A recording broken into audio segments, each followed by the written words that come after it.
Mark సువార్త 12వ అధ్యాయము 35 నుంచి 37 వచనాలు. ఉదయకాలం వేళ ఈ వచనాలను ధ్యానం చేద్దాం. అందరూ బైబిల్ తెరచి దేవుని యొక్క వాక్యాన్ని చదువుదాం. నేను చదువుతాను, అందరూ వినండి, మీరు చదవండి. ఒకప్పుడు యేసు దేవాలయంలో బోధించుచుండగా, క్రీస్తు, దావీదు కుమారుడని శాస్త్రులు చెప్పుచున్నారేమి? నేను నీ శత్రువులను నీకు పాదపీఠముగా ఉంచు వరకు నీవు నా కుడివైపున కూర్చుండుమని ప్రభువు నా ప్రభువుతో చెప్పాను అని దావీదే పరిశుద్ధాత్మ వలన చెప్పాను. దావీదు ఆయనను ప్రభువని చెప్పుచున్నాడే, ఆయన ఎలాగూ అతని కుమారుడగునని అడిగాను. సామాన్య జనులు ఆయన మాటలు సంతోషముతో వినుచుండి. దేవుడు ఈ మాటలను దీవించునుగాక.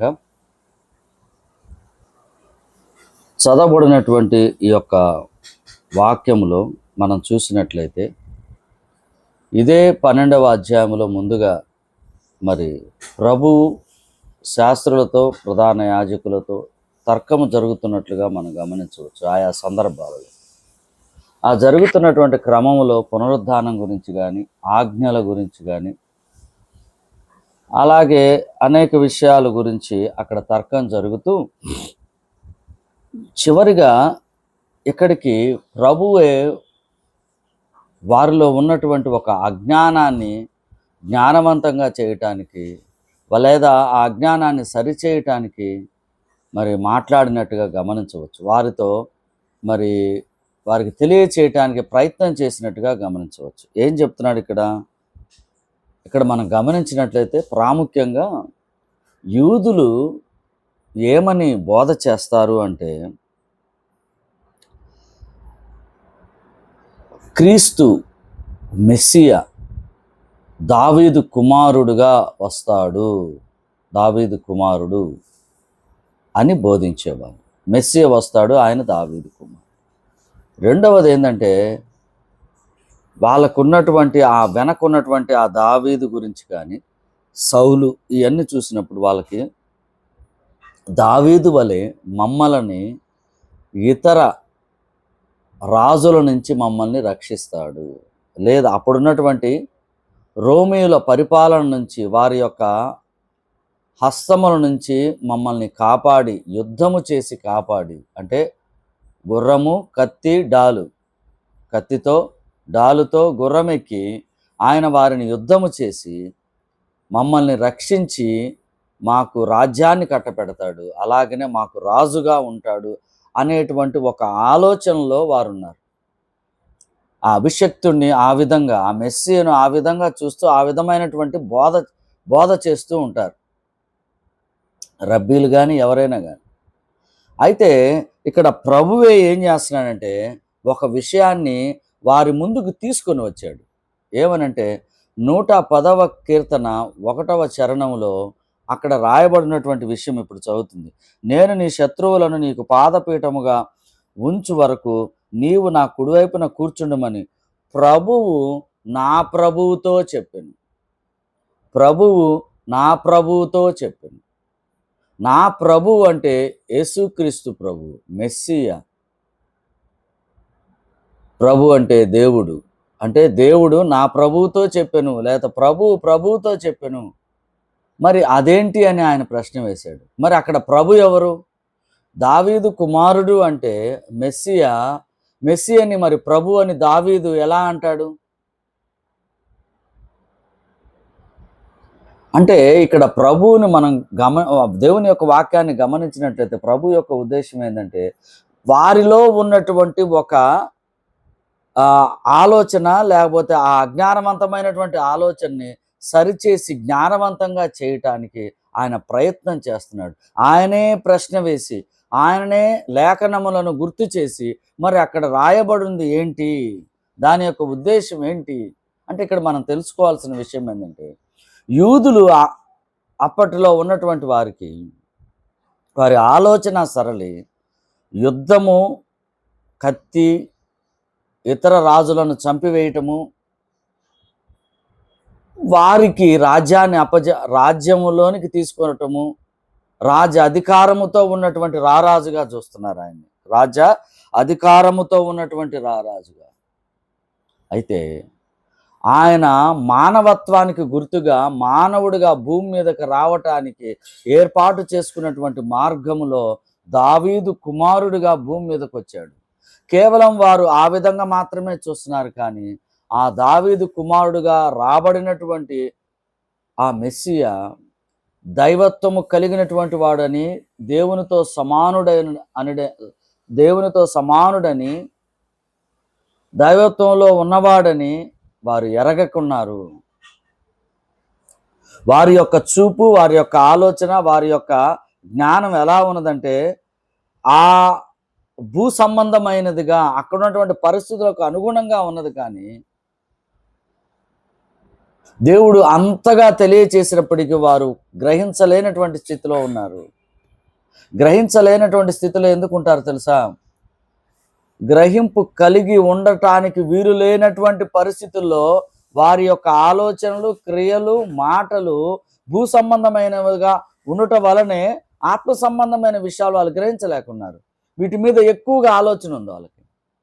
ఈ లోకంలో, ఈ సమయంలో ఉన్నటువంటి ఈ దుష్టరాజ్యం నుంచి మమ్మల్ని కాపాడాలంటే మెస్సియా వస్తాడు, క్రీస్తు వస్తాడు, అభిషక్తుడు వస్తాడు, ఆయన యుద్ధం చేసి మమ్మల్ని కాపాడుతాడు అనే ఆలోచన ఉంది. కానీ ఈయన యుద్ధము ప్రేమ యుద్ధం అని తెలియనటువంటి పరిస్థితిలో వారు ఉన్నారు.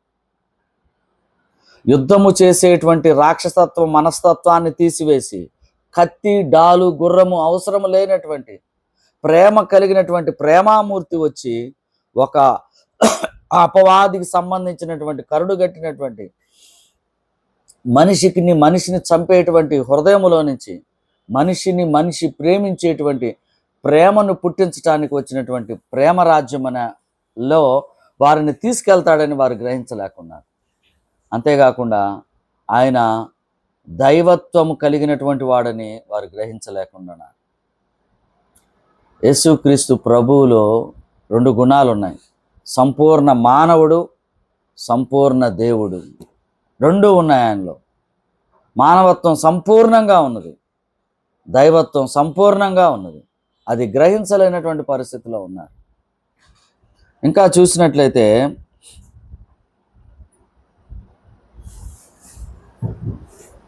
యూదులు వారి యొక్క ఆలోచన ప్రకారము, వారి యొక్క జీవన వైఖరి ఎలా ఉన్నదంటే ప్రాముఖ్యంగా భూ సంబంధమైనదిగా ఉన్నది. దీంట్లో మనం తెలుసుకోవాల్సిన విషయం ఏంటంటే, ప్రశ్న మనం వేసుకున్నట్లయితే మనము కూడా యేసుక్రీస్తు ప్రభువుని ఏ విధముగా మనము చూస్తున్నాము? మన యొక్క అక్కడ ఉన్నటువంటి యూదులు వారు లోక సంబంధమైనటువంటి ఆశల వైపు చూస్తూ దైవత్వమునకు సంబంధించినటువంటి జ్ఞానము గ్రహించలేకుండా ఉన్నారు. నేడు కూడా క్రైస్తవం ఎలా ఉన్నదంటే భూ సంబంధమైనటువంటి అవసరాలను మాకు దయచేస్తాడు అనేటువంటి ఆలోచనలోనే ఉన్నారు. మాకు యేసుక్రీస్తు ప్రభు ఏం చేస్తాడంటే మా అవసరతలు భూ సంబంధమైనవి తీరుస్తాడు. ఇదే ఆలోచన. ఈ ఆలోచన కాదు, ఇది భూ సంబంధమైన ఆలోచన. మళ్ళీ మనం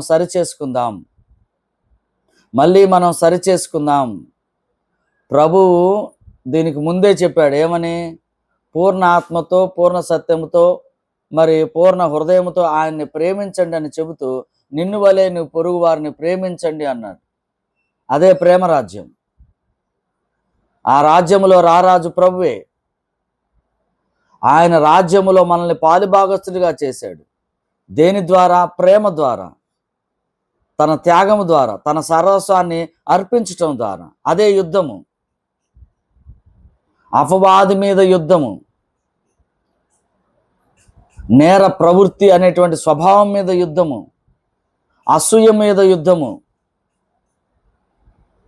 ద్వేషము, వీటన్నిటి మీద, శరీర కార్యముల మీద యుద్ధము చేశాడు దేవుడు. ఏ విధముగా? ప్రేమ అనేటువంటి ఆయుధాన్ని ఆయన ఉపయోగించాడు. ఎలా ఉపయోగించాడు? సంపూర్ణంగా ఉపయోగించాడు. తనను తాను తగ్గించుకొని, తనను తాను అర్పించుకొని ఆ ప్రేమామూర్తి ప్రేమను కనపరిచాడు. ఆ ప్రేమను మనము కనపరచబద్దులమై ఉన్నాము తప్ప, ఈ లోకములో ఉన్న విషయాల వైపుకి ఆలోచన చేస్తూ వీటిని సహాయం చేస్తాడు మనకని నీవు నేను అనుకున్నట్లయితే, మనందరం ఆ విధంగా అపోహలోకి వెళ్ళినట్లయితే, మనందరం కూడా ఎక్కడికి పోతాం? యూదుల వలె అజ్ఞానంలోనికి వెళ్తాం. అయితే గ్రహించండి, దేవుని యొక్క వాక్యము ప్రభువు స్వయంగా తాను ఏం చెప్తున్నాడంటే, దావీదు పరిశుద్ధాత్మ ప్రేరణతో చెప్పబడినటువంటి మాటలు. అక్కడ మరి లేఖనంలో ఏం రాయబడింది? ప్రభువు నా ప్రభువుతో చెప్పెను. అంటే యేసుక్రీస్తు ప్రభువు. ప్రభువు అంటే అర్థం ఏంటి? ప్రభు అంటే అర్థం ఏంటి? మన జీవితానికి, మన కుటుంబానికి, సర్వానికి అధికారి ఆయనే. సర్వానికి అధికారి ఆయనే. మనము ఆయన్ని ప్రభువుగా గుర్తిస్తున్నామా లేదా? నేడు దేవుని యొక్క వాక్యము మనకి డైరెక్ట్గా చెబుతున్న విషయం ఏంటంటే, మీరు ఏ విధమైనటువంటి ఆలోచనలతో మెస్సియను లేదా యేసుక్రీస్తు ప్రభువును చూస్తున్నారు? మీ అవసరాలు తీర్చేవాడుగా చూస్తున్నారా? లేదా ప్రేమ అనేటువంటి దానిని ఆయన కుమ్మరిస్తూ, ప్రేమను కనపరుస్తూ, ఆయన రాజ్యంలో వారసులుగా ఉండటానికి మనం ప్రయాణం చేయవలసిన వారంగా ఉన్నామా లేదా? గమనిద్దాం. యేసు మెస్సియ మాత్రమే కాదు, మానవత్వం మాత్రమే కాదు, దైవత్వం ఉన్నటువంటి ప్రభువు అని గ్రహించాలి. వాక్యాన్ని సరిగా అర్థము చేసుకోకపోతే, వాక్యాన్ని సరిగా మరి గ్రహింపు కలిగి ఉండకపోతే, పరిశుద్ధాత్మ దేవుని సహాయము ద్వారా వాక్యాన్ని గ్రహించలేకుండా ఉంటే, ఈ విధమైనటువంటి అజ్ఞానములోనికి ప్రతి విశ్వాసి వెళ్తూ ఉంటాడు. జాగ్రత్తగా మనం గమనించాలి. జాగ్రత్తగా ప్రార్థనాపూర్వకంగా పరిశుద్ధాత్మ దేవుని సహాయముతో వాక్యాన్ని చదవాలి, వాక్యాన్ని గ్రహించాలి. యేసుక్రీస్తు యొక్క దైవత్వము యొక్క వచనాలలో మరి మనకి తెలియపరుస్తుంది. అంతేకాకుండా ప్రభు వాళ్ళకి ప్రతిసారి ఒక విషయాన్ని, వారిని నిందించటం కాదు కానీ వారిని సరిచేస్తూ, ప్రతి విషయంలో కొన్నిసార్లు వారిని ఎంతవరకు సరిచేయాలో అంతవరకు గద్దించే విషయంలో కూడా గద్దిస్తూ,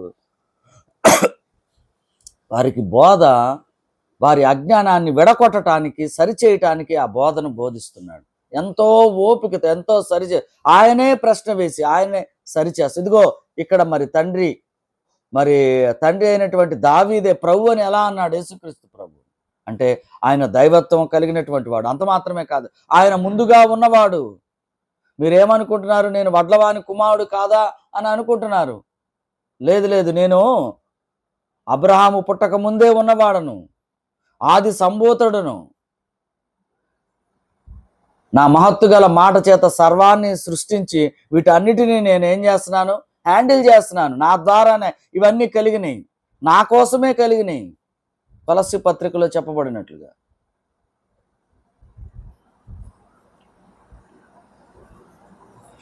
ఇంకొక విషయాన్ని మనం గమనించినట్లయితే, యేసుక్రీస్తు ప్రభు యొక్క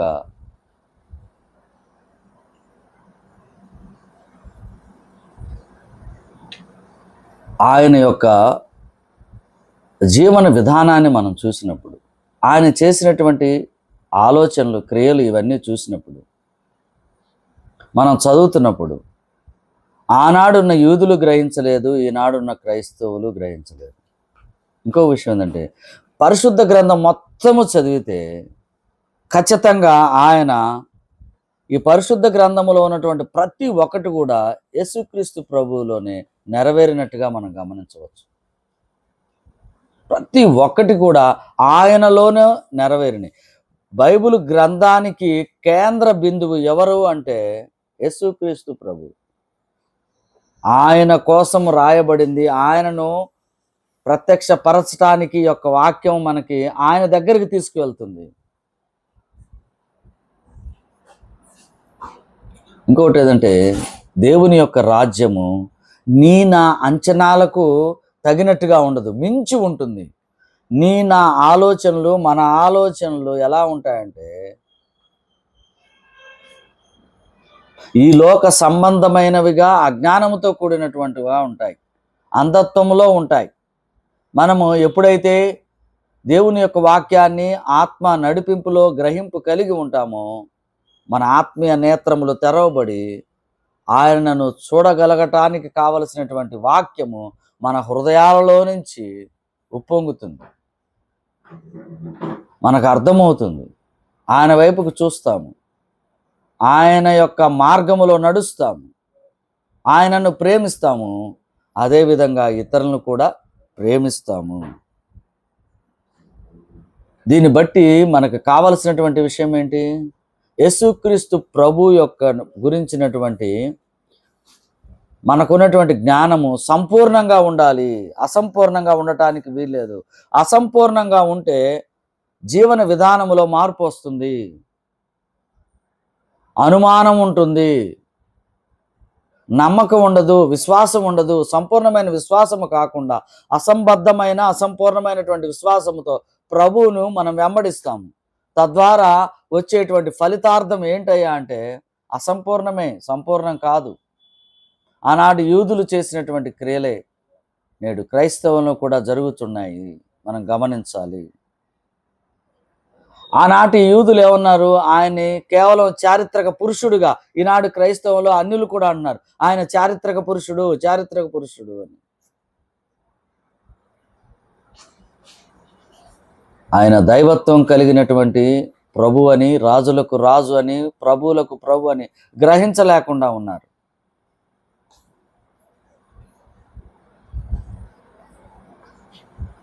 ఆయన దైవత్వం కలిగినటువంటి, దేవునితో సమానుడైనటువంటి మన ప్రియమైనటువంటి యేసుక్రీస్తు ప్రభువు మన జీవితాలకు, మన కుటుంబాలకు, సంఘానికి ప్రభు ఆయన, సర్వానికి ప్రభు ఆయన.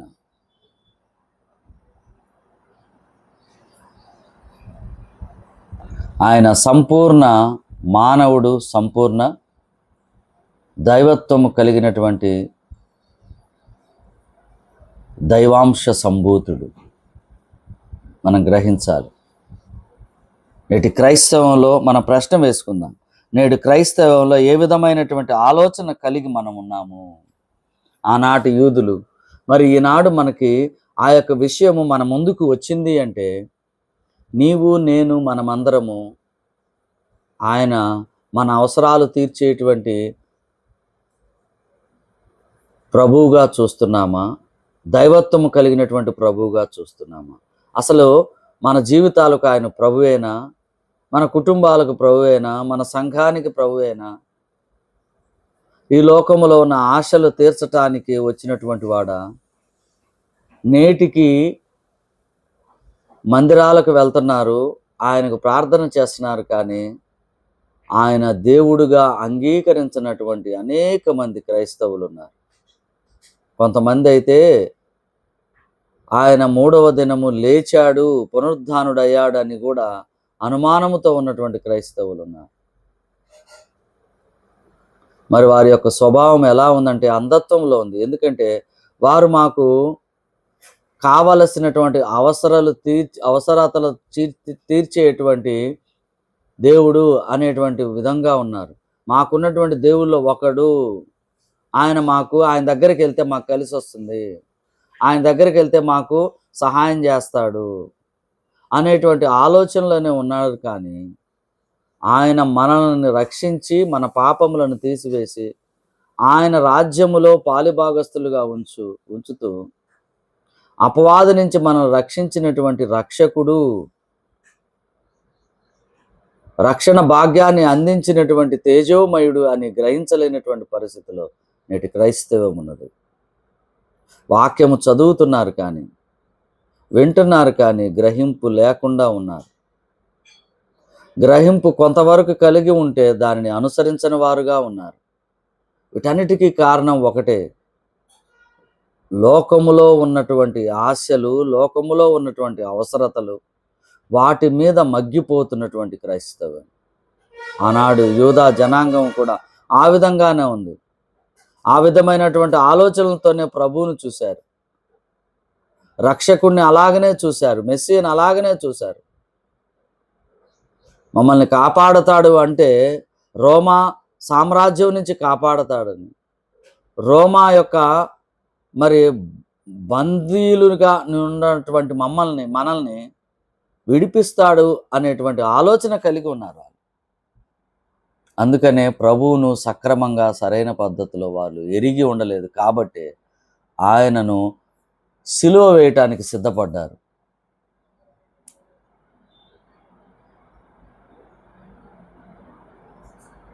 చివరిగా మన ఆలోచనలు ఎలా ఉన్నాయి, మన క్రియలు ఎలాగున్నాయి, మన మాటలు ఎలాగున్నాయి?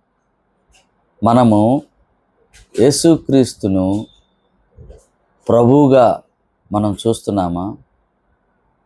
ఆయన రాజులకు రాజు, ప్రభువులకు ప్రభు అంటే ఆయన ఏమి చేశాడు? మనము ఏమి చేయాలని కోరుకుంటున్నాడు? మనం ఎలా జీవించాలని కోరుకుంటున్నాడు? ఆయన బిడ్డలుగా, ఆయన శిష్యులుగా మనం ఉండాలంటే మనం ఏమి చేయాలి? ఆయన ఏమి చెప్పాడు? అది సరైన పద్ధతిలో సక్రమంగా చేస్తున్నామా లేదా అనే విషయాలను మనం గమనించినట్లయితే, ఆ విధంగా ప్రయాణం చేసినట్లయితే మనకు దేవుని యొక్క వాక్యము సంపూర్ణంగా అర్థమవుతుంది. ఆయన కుమారుని గురించినటువంటి జ్ఞానం మనకు అర్థమవుతుంది. అప్పుడు ప్రభువును నిజంగా ఆయన సన్నిధానములో ఆయన్ని సంపూర్ణంగా ఆరాధిస్తాం. ఆత్మతో సత్యముతో ఆరాధిస్తాము, పూర్ణ హృదయముతో, పూర్ణ ఆత్మతో ఆయనకు స్తుతులు స్తోత్రములు చెల్లిస్తాం. ఆయన ద్వారా తండ్రికి కృతజ్ఞతాస్తుతులు చెల్లిస్తాం. ఇది కదా మనం తెలుసుకోవాల్సింది. చదవబడినటువంటి వాక్యము ద్వారా మనం ఇంకా అజ్ఞానములో, అంధత్వంలో ఉంటే దాన్ని సరిచేసుకొని నా ప్రభువుని మనము జాగ్రత్తగా మన అంధత్వమును తీసివేసుకొని ఆయనను ప్రత్యక్షంగా వాక్యము ద్వారా చూడవలసిన వారమై ఉన్నాము. ఆ విధంగా మనము ముందుకు వెళదాం. ప్రార్థన చేసుకుందాం.